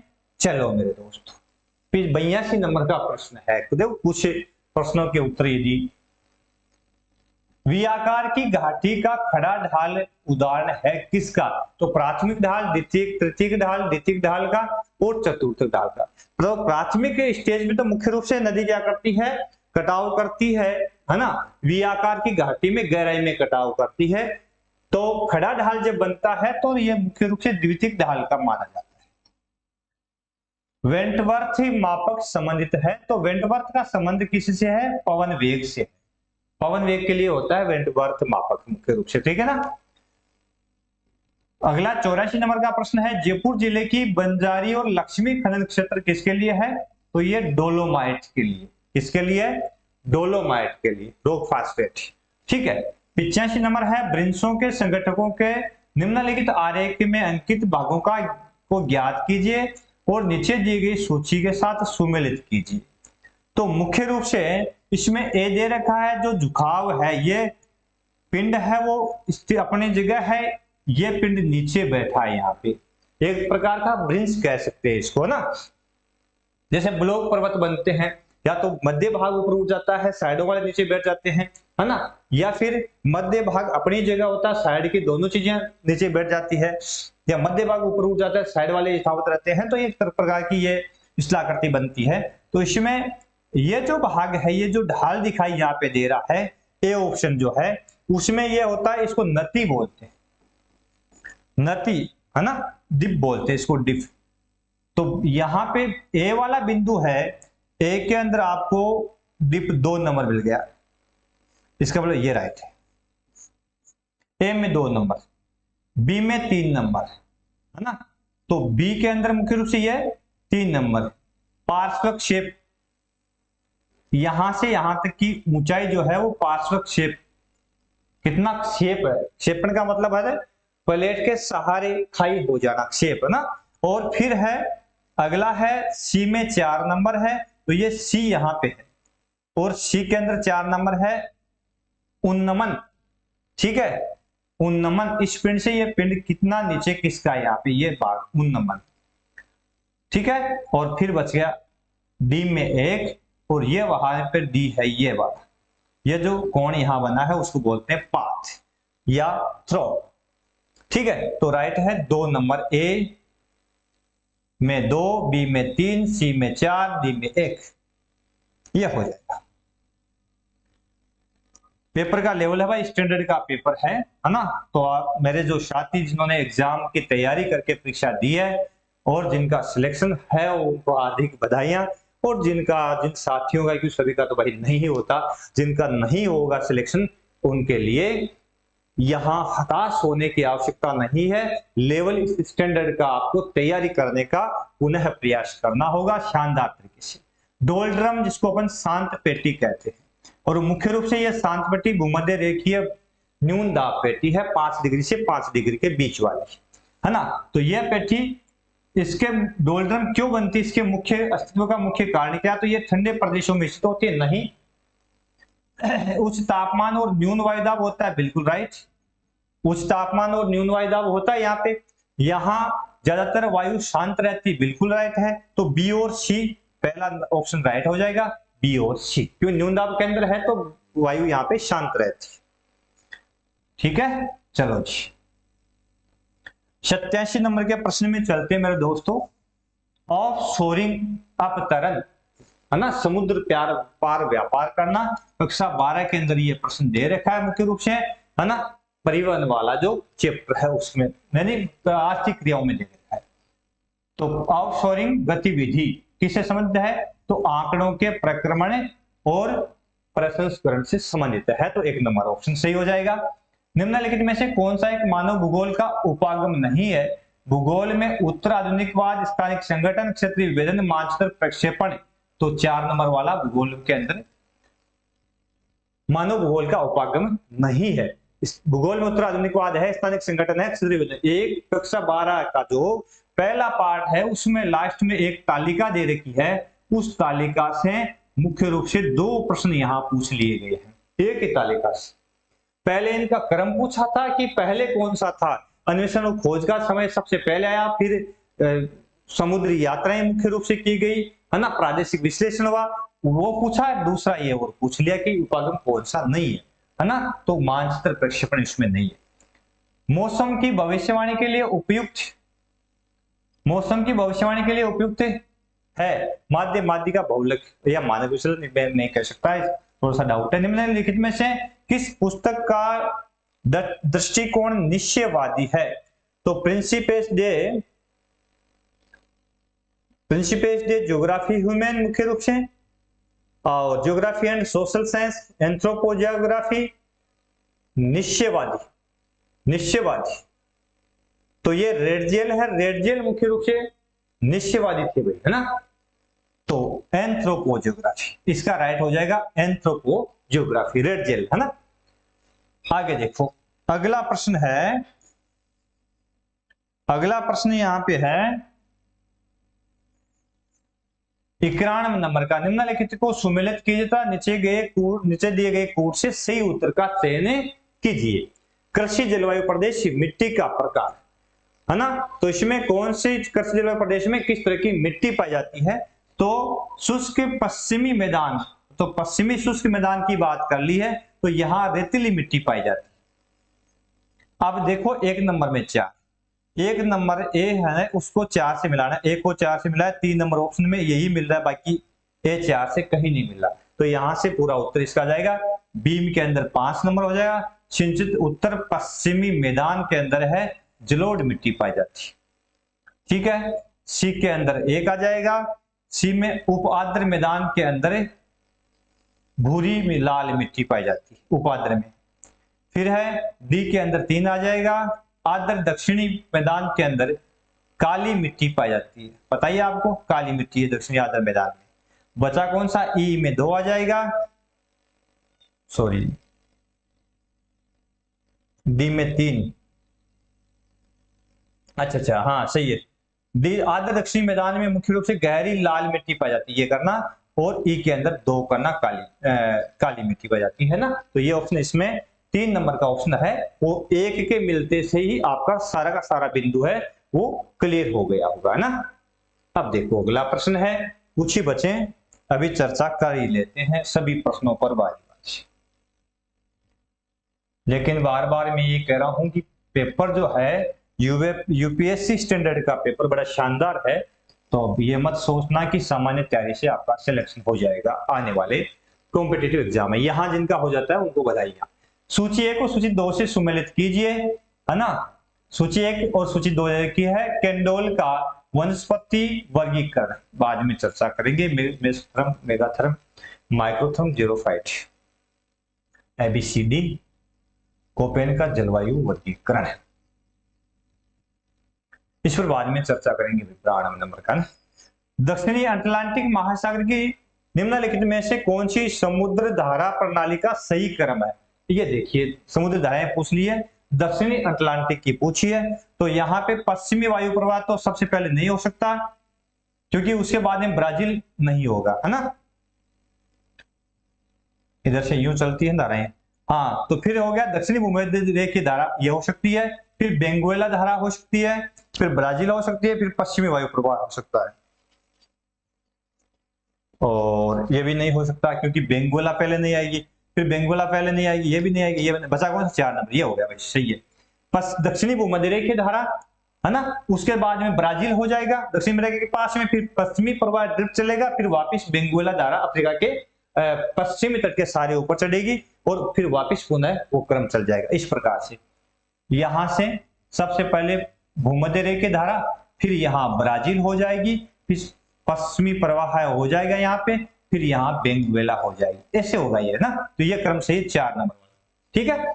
ये भी कक्षा 11 के अंदर दे रखा है, कक्षा 11 की बुक में है, आराम से देख लेना चाहिए, वहां मिल जाएगी आपको धारा का क्रम। अगला प्रश्न देखो, क्लॉडियस टोल्मी का विश्व मानचित्र। क्लॉडियस टोल्मी का विश्व मानचित्र किस प्रक्षेप द्वारा बनाया गया था? तो टोल्मी ने अपना जो मानचित्र मुख्य रूप से बनाया था वो था संशोधित शंक्वाकार, संशोधित शंक्वाकार प्रक्षेप में बनाया था, इस प्रकार का बनाया था, है ना, इस प्रकार का सा मानचित्र उन्होंने बनाया था। 95 देखो, जनसंख्या 2011 के अनुसार राजस्थान के किन जिलों में क्रमशः ग्रामीण और नगरीय लिंगानुपात सर्वाधिक है? तो ग्रामीण लिंगानुपात सर्वाधिक पाली में देखा गया था, है ना, और नगरीय लिंगानुपात सर्वाधिक टोंक में। तो पाली और टोंक यहां राइट हो जाएगा। ठीक है, अब देखो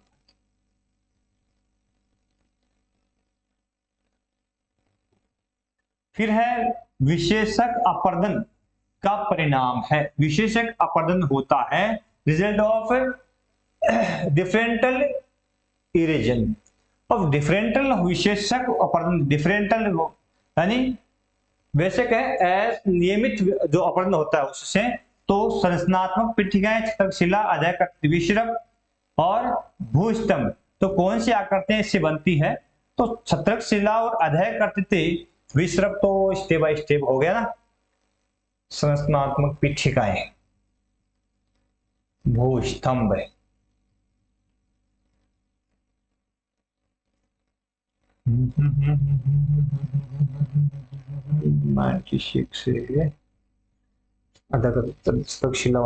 विषरभ।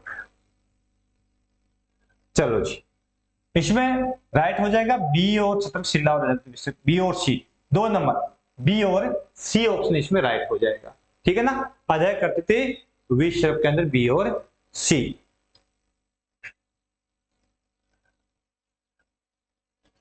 अगला देखो, असममित बारंबारता वितरण में समांतर माध्य अक्ष बार बहुलक जेड माध्यिका एम के बीच में संबंध का सही सूत्र क्या है?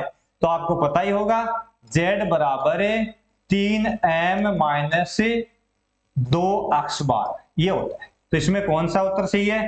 3 नंबर वाला ऑप्शन राइट है, जेड बराबर 3m, क्योंकि माध्यिका बीच में रहती है मुख्य रूप से, है ना, तो 3m - 2 अक्ष बार, ये राइट हो जाएगा।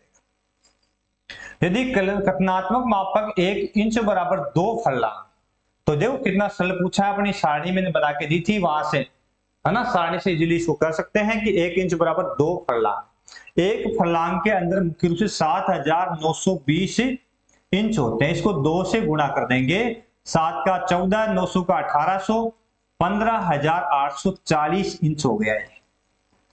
तो 1:15,840 1 नंबर वाले ऑप्शन में है। इतना सिंपल सा प्रश्न है ये ना, यहां से सही हो गया।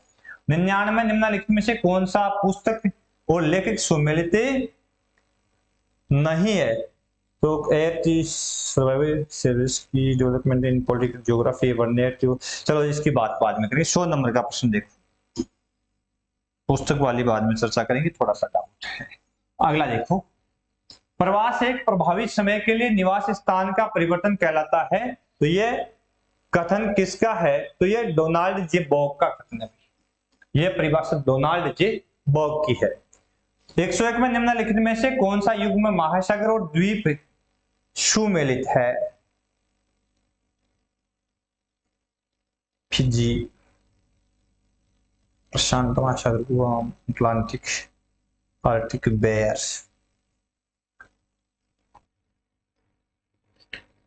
तो अगला प्रश्न देखो, 101 नंबर का प्रश्न मेरे दोस्तों, निम्नलिखित में से कौन सा युग्म महासागर और द्वीप सुमेलित है ना? तो अटलांटिक महासागर, फिजी, तो ये तो गलत है, फिजी तो प्रशांत महासागर में है, ठीक है ना। आर्कटिक महासागर बेयर राइट है, हिंद महासागर केरगुलेंस ये भी राइट है, प्रशांत महासागर गुआम, इसका मतलब बीसीडी इसमें राइट है ना, बीसीडी 3 नंबर का ऑप्शन इसमें राइट हो जाएगा, ठीक है ना। यहां से इसको सही कर लेना। आगे देखो अब ध्यान से, अगला प्रश्न है 102 नंबर का प्रश्न है कि भारत में विषयक मानचित्र किस द्वारा तैयार किए जाते हैं? तो भारतीय सर्वेक्षण विभाग द्वारा। 103 देखिए, इनमें से कौन सा समक्षेत्र प्रक्षेप है ना? तो बहुशंकुक है, बौन है, साइनसोइडल है और ध्रुवीय लंब कोणीय प्रक्षेप है। तो इसमें कौन सा हो जाएगा? बौन भी है, बहुशंकुक नहीं है, बौन भी है, साइनसोइडल भी प्रक्षेप है, मुख्य रूप से समक्षेत्र है। तो बी और सी बी और सी, ये राइट हो जाएगा 3 नंबर वाला बी और सी। उसके बाद में अगला है 104 नंबर, निम्नलिखित में से कौन सा समांतर माध्य के बारे में सत्य है? तो समांतर माध्य के बारे में पूछा, देखो सही कथन कौन सा है? तो समांतर माध्य के बारे में सही कथन की अपन चर्चा करें तो श्रृंखला के सभी मानों पर निर्भर नहीं होता, निर्भर होता है समांतर माध्य, सभी मान इसमें ले जाते हैं। सहसंबंध विधि में उपयुक्त है, बिल्कुल। सहसंबंध पहले समांतर माध्य ज्ञात करना होता है। प्राप्त मान दशमलव और पूर्ण संख्या दोनों में होता है, बिल्कुल हो जाता है। अनुपात और प्रतिशत के अध्ययन के लिए उपयुक्त है, तो अनुपात के अध्ययन के लिए भी ठीक है, तो इसमें BCD और दशमलव हो सकता है, पूर्ण संख्या हो सकता है, सहसंबंध विधि में उपयुक्त है, संख्या सभी मानों पर निर्भर नहीं है, निर्भर है, तो बी और सी, इसमें भी बी और सी 2 नंबर राइट हो जाएगा ना, डी नहीं होगा, ए नहीं होगा, बी और सी इसका राइट हो जाएगा, ठीक है ना। आगे देखिए, रेडियो साउंड उपकरण का संबंध किससे? तो वायुमंडल के अध्ययन से, ये ध्यान रखना, रेडियो साउंड का संबंध वायुमंडल के अध्ययन से है। मलबा नियंत्रित ढाल मुख्य रूप से कहलाता है, तो यह उत्तल ढाल होता है मुख्य रूप से। अगला 107 नंबर का प्रश्न है। 107 नंबर का प्रश्न मेरे दोस्तों क्या है कि वेबर के न्यूनतम लागत सिद्धांत के अनुसार श्रम लागत सूचकांक का सूत्र क्या है? तो श्रम लागत सूचकांक जो है उसका सूत्र वेबर कहता है कि श्रम लागत और डिवाइड बाई उत्पादित वस्तु का भार, उत्पादित वस्तु का भार, तो ये 4 नंबर ऑप्शन इसमें राइट हो जाएगा ना, ध्यान देना आप।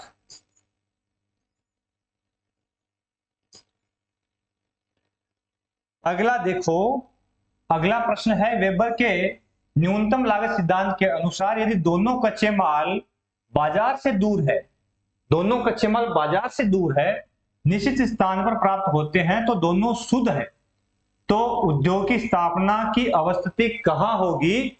तो अवस्थित त्रिभुज के अनुरूप होगी, दोनों बाजार और कच्चे माल के निकट होगी, कच्चे माल के निकट होगी और बाजार के निकट होगी, तो राइट है अवस्थिति त्रिभुज के अनुसार, वेबर का जो अवस्थित त्रिभुज है उसके अकॉर्डिंग चलेंगे इसमें। तो 109 में है, पृथ्वी के आंतरिक भाग के बारे में कौन से कथन सत्य है? पृथ्वी की भूआकृतियों के समझने में मदद करता है, आंतरिक भाग की जानकारी बिल्कुल सही है। गहराई के साथ तापमान 1 डिग्री सेंटीग्रेड प्रति 32 मीटर की गहराई के साथ में बढ़ जाता है, बिल्कुल राइट है। एस तरंग का छायांतर पी तरंग से कम होता है, ये गलत है, क्योंकि एस का पी से ज्यादा होता है ना छायांतर।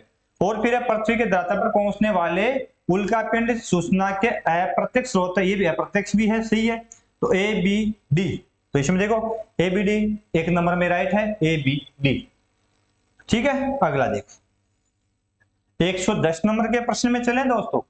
110 नंबर का प्रश्न क्या कहता है? नीचे 2 कथन दिए गए हैं, कथन ए और दूसरे का आर उसके कारण के रूप में दर्शाया गया है। इसकी बात निर्यात वाला है, करंट का है, बाद में करेंगे भाई, इसके बारे में थोड़ी सी सूचना अपने पास में कम है भाई, है ना। 111 को देखो, निम्नलिखित कथनों पर विचार कीजिए, नीचे दिए गए कोड का उपयोग करके सही उत्तर का चयन कीजिए। कार्बिंगलोंग भारत के प्रायद्वीपीय पठार का हिस्सा है, बिल्कुल सही है। मेसोजोइक युग के समय भारतीय मरुस्थल स्तर समुद्र के नीचे था, बिल्कुल सही है। पूर्वी भारतीय तटपोर्ट व हार्बर के विकास के लिए अनुकूल नहीं है ना। ऋषि द्वीप समूह मुख्य रूप से अरब सागर नहीं बंगाली खाड़ी में है, तो बचा कौन? ए और बी, ए और बी 2 नंबर का ऑप्शन इसमें राइट हो जाएगा, ठीक है। 112 में चलो, निम्नलिखित में से कौन सा मेसोपोटामिया का नगर है? तो थेबेस है, पुस्टेट है, एरेच है और काहुन है, तो मुख्य रूप से इसमें प्राचीन नगर एरेच हो जाएगा ना, एरेच है प्राचीन मेसोपोटामिया का प्राचीन नगर। भारत में प्रवास के कारणों पर सूचना का समावेश किस जनगणना वर्ष में किया गया? तो 1981, प्रवासियों को शामिल किया गया था 1981 के अंदर, ठीक है। उसके बाद में अगला देखो 113 नंबर का प्रश्न देखो। 113 नंबर का प्रश्न है कि भारत में प्रवास के कारणों का समावेश 1981 हो गया। 114 का है निरपेक्ष आर्द्रता बटा आर्द्रता सामर्थ्य गुणा 100 किसके लिए है ये सूत्र? मुख्य रूप से सापेक्षिक आर्द्रता को ज्ञात करने के लिए काम में लिया जाता है। 115 निम्नलिखित विद्वानों को उनके से संबंधित पुस्तक के अनुसार सम्मिलित कीजिए, नीचे दिए गए कोड से सही उत्तर का चयन कीजिए। तो N outline of geomorphology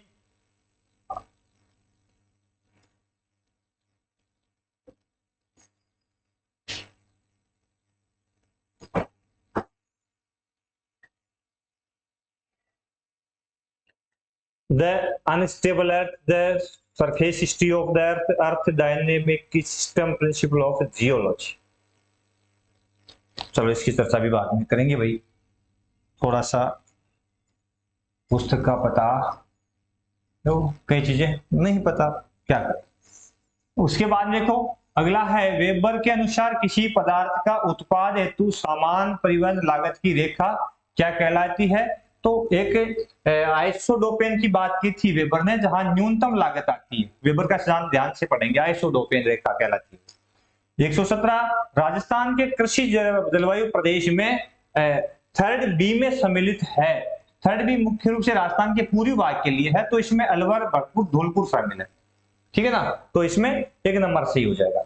118 Bharat में मृदा सर्वेक्षण विभाग की स्थापना कब की गई? तो 1956 में की गई थी, जिसका कार्यालय कहां पे है? दिल्ली के अंदर।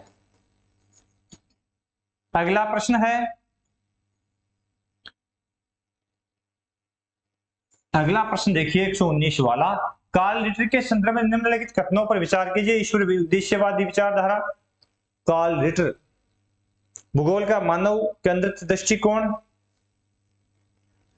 शुद्ध भूगोल का समर्थक, लेंडर कुंडे की अवधारणा।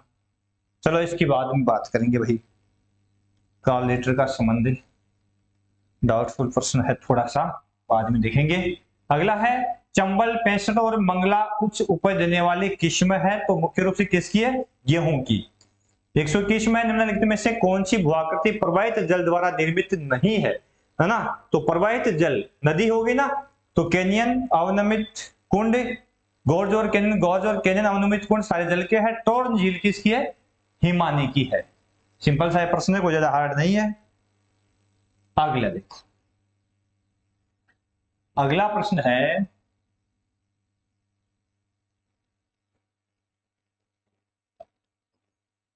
क्षेत्र एकरूपता सिद्धांत के प्रतिपादन में सहयोग करने वाले भूगोलवेत्ताओं का सही समूह है। क्षेत्र एकरूपता सिद्धांत में सहयोग करने वाले भूगोलवेत्ताओं का सही समूह है S B. Jones, D. Welsky, Hodgson और गोटमैन।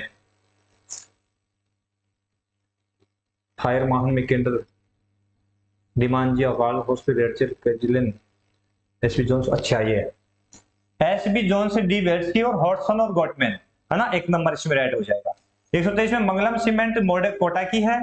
124 में है, निम्नलिखित में से कौन सा लक्ष्य नई जनसंख्या 2000 से संबंधित है ना, तो इसमें 124 का मतलब हो गया, इसमें 14 वर्ष तक के बच्चों के लिए अनिवार्य शिक्षा, गर्भावस्था संबंधित महिला मृत्यु दर को 100 प्रति लाख से कम करना, कम से कम 80% जनन के चिकित्सालयों की परिधि में यह 100% है, और कुल उत्पादकता दर को 2.1 से के प्रतिस्थापन पर लाना, ABD।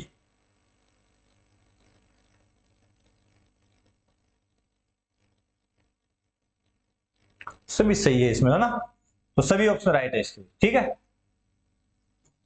अगला,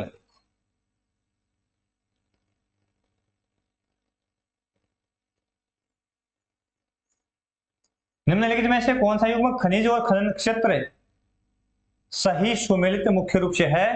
तो पेट्रोलियम, लूनेज, कोयला बेसिन, लोहा सिंगरौली, बॉक्साइट गुरु महिषाणी सही सुमेलित है।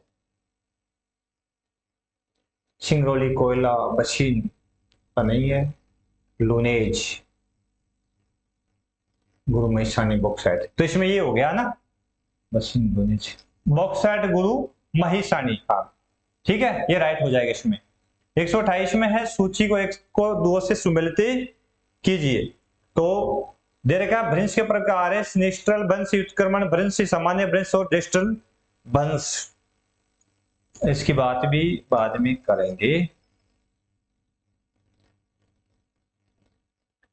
निम्नलिखित में से कौन सा कृषि प्रदेश विश्व के शराब वाइन उद्योग के हृदय के रूप में जाना जाता है?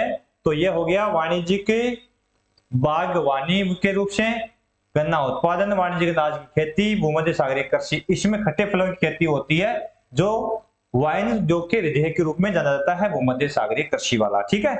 रुको और जाओ नीतिवाद के प्रतिपादक ग्रिफिथ टेलर थे, है ना, जिन्होंने कहा था कि न तो निश्चयवादी अवधारणा सही है, न शंभवादी और नव निश्चयवाद की अवधारणा के प्रतिपादक नवनीतिवाद, है ना, रुको और जाओ सिद्धांत के प्रतिपादक थे ग्रिफिथ टेलर। ठीक है। उसके बाद में आ गया 131, जनसंख्या जनगणना 2011 के अनुसार निम्नलिखित में से किन राज्यों में 10 के जनसंख्या बढ़कर 10% से कम रही? तो इसमें हो जाएगा गोवा और केरल, गोवा और केरल। ठीक है। 132 में निम्नलिखित में से किस राज्य में सर्दियों में बाढ़ आती है? तो तमिलनाडु में अपने सर्दियों में मानसून के पुनः लौटने के कारण यहाँ पे वर्षा होती है, तो इसमें हो जाएगा तमिलनाडु। फिर है वेबर के अतिरिक्त अन्य किस भूगोलवेत्ता ने औद्योगिक अवस्थिति के लिए त्रिभुज प्रस्तुत किया था? तो त्रिभुज में इसके लिए हुवर ने। ठीक है, तो इसमें हुवर हो जाएगा। अगला प्रश्न है, निम्नलिखित कथन पर विचार कीजिए, नीचे दिए गए कूट का सही चयन कीजिए। भारतीय मानसून की उत्पत्ति के संबंध में तापीय विभेदन की संकल्पना हेनली द्वारा दी गई थी। तापीय विभेदन की संकल्पना भारतीय मानसून की उत्पत्ति को समझाती है, तो बिल्कुल है 1 नंबर। ठीक है ना।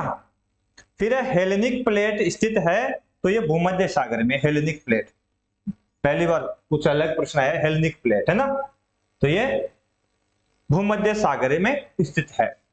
136वां प्रश्न मुख्य रूप से है कि पी सेनगुप्ता और गेलिना सदाशिव ने भारत को कितने प्रमुख संसाधन प्रदेशों में बांटा था? 7। कितने संसाधन प्रदेशों में बांटा था? 7 संसाधन प्रदेश में। फिर निम्नलिखित में से किस विचारधारा को बुद्धस्य का जीवन चरित्र माना जाता है? तो यथार्थवाद, बुद्धस्य का जीवन चरित्र माना जाता है यथार्थवाद को। ठीक है। फिर है विलास और लासी सहायक नदियां किसकी है? तो विलास और लासी सहायक नदियां पार्वती की सहायक है, जो कि चंबल की सहायक है। ठीक है। 139वां है कि राजस्थान के हमादा मरुस्थलीय प्रदेश की शैलें किस भूगर्भिक काल की मुख्य रूप से है? तो यह प्राचीन है, कार्बनिक फेर्स और पर्मिनियन काल है, जुरासिक योशीन है, तो ये जुरासिक वाला हो जाएगा। इसमें जुरासिक और इयोशीन काल की है मुख्य रूप से। ठीक है ना। और अगला है फेनमैन के भूगोल की परिधि में निम्नलिखित में से कौन सा सम्मिलित नहीं था? तो फेनमैन के भूगोल के संदर्भ में यदि बात करें तो भौतिकी, भूविज्ञान, जीव विज्ञान, इतिहास और भूआकृति भौतिकी, ये नहीं था, भौतिकी। ठीक है। उसके बाद में 141 वाला आ गया, ये कंप्यूटर के बेस के, आपको पता है आईसीटी के प्रश्न जो थे वो यहां से स्टार्ट हो जाते। तो ये थे फर्स्ट ग्रेड व्याख्याता भूगोल के मेरे साथ जो व्याख्याता बने उनको हार्दिक बधाई। और आंसर की मैंने कोशिश की कि भरपूर, बिल्कुल वास्तविक और एग्जैक्ट, ये अपन कहें तो आरबीसी की जो आंसर की आएगी पूर्णतः मान्य वही होगी, लेकिन पूर्णतः राइट आंसर की बनाने का प्रयास मैंने किया है। और जिन प्रश्नों के कुछ सस्पेंस वाले बिंदु थे उनको मैंने अभी अवॉइड किया है, उनके उत्तर भी आपको अपन जरूर बताएंगे। तो सभी साथी सर्वा क्लासेज यूट्यूब चैनल से जुड़े, और जो बात अपन ने यहां पे की है वो अपना टॉपिक जो है उसके अनुसार मिला करके कोशिश करें कि आप किस कंडीशन में खड़े हैं।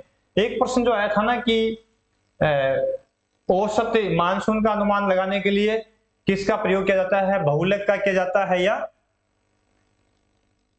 माध्य का किया जाता है या माध्य का किया जाता है? तो उसके अंदर भी आप समान औसत, अपन ज्यादातर औसत निकालते हैं तो उसमें माध्य कर लेना आप। ठीक है।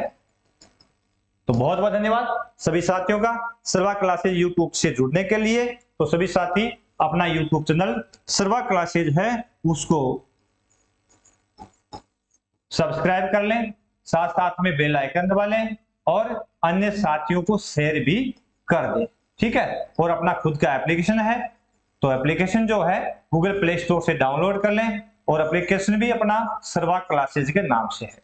संपूर्ण भूगोल और कॉम्पिटिटिव एग्जाम की तैयारी आपको यहां से करवाई जा रही है। धन्यवाद। जय हिंद, जय भारत।